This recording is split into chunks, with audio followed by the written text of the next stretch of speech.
The Virginia General Assembly approved Trans-Allegheny Lunatic Asylum construction. A pre-approved tract of property along the West Fork River in Virginia was purchased by an appointed board of directors.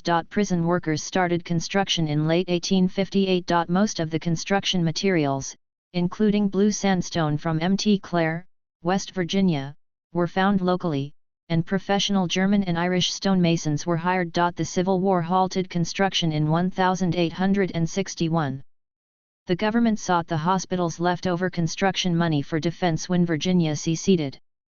The 7th Ohio Volunteer Infantry took the money from a local bank and sent it to Wheeling before this could happen. The restored administration of Virginia, a Unionist Virginian administration, would spend this money. These money were a start-up treasury for a future Union state. This treasury funded hospital building in 1862. The grounds and structures were frequently occupied by Union and Confederate forces, and Confederate raiders stole building materials during development. After West Virginia became a state in 1863, the facility became the West Virginia Facility for the Insane. Early patients were admitted in October 1864, but development lasted until 1881.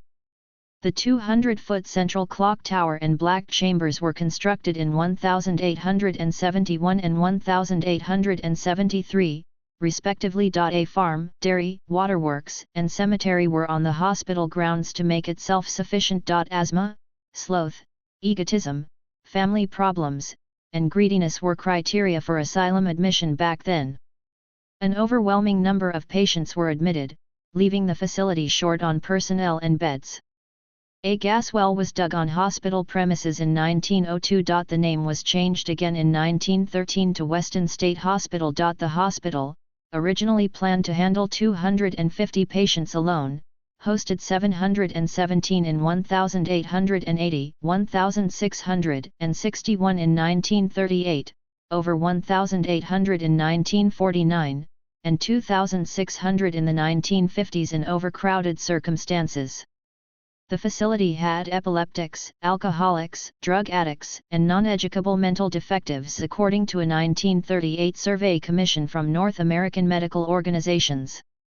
The Charleston Gazette reported in 1949 that much of the complex had poor sanitation, furniture, lighting, and heating, but one wing, rebuilt with Works Progress Administration funds after a 1935 patient fire, was luxurious. The asylum had several fatalities due to poor treatment and sanitation. The asylum's official death count is unknown, although study is continuing.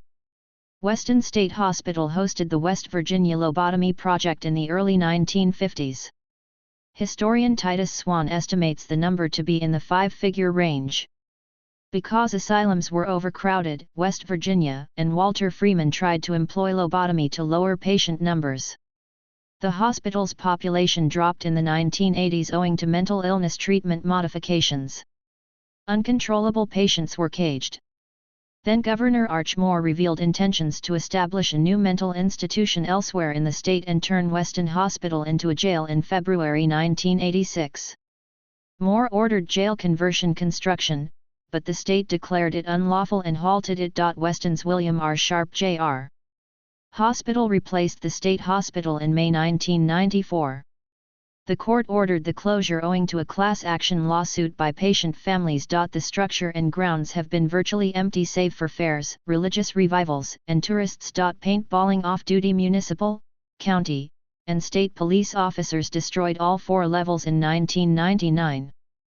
3 were fired over the event. The structure has been proposed as a Civil War museum and a hotel and golf course complex. For preservation and tenant selection, the Weston Hospital Revitalization Committee was founded in 2000 as a 501(c)(3). In 2004, 3 tiny military history, toys, and mental health museums opened on the first floor of the main hospital building, but fire code issues caused them to shut. The West Virginia Department of Health and Human Resources auctioned the facility on August 29, 2007. A Morgantown asbestos removal contractor, Joe Jordan, was the top bidder and paid $1.5 million for the 242,000 square foot property. Bidding began at $500,000. The old hospital grounds are also being maintained by Joe Jordan. Weston State Hospital hosted Fall Fest in October 2007. Historic and paranormal daytime excursions and nocturnal ghost hunts were available.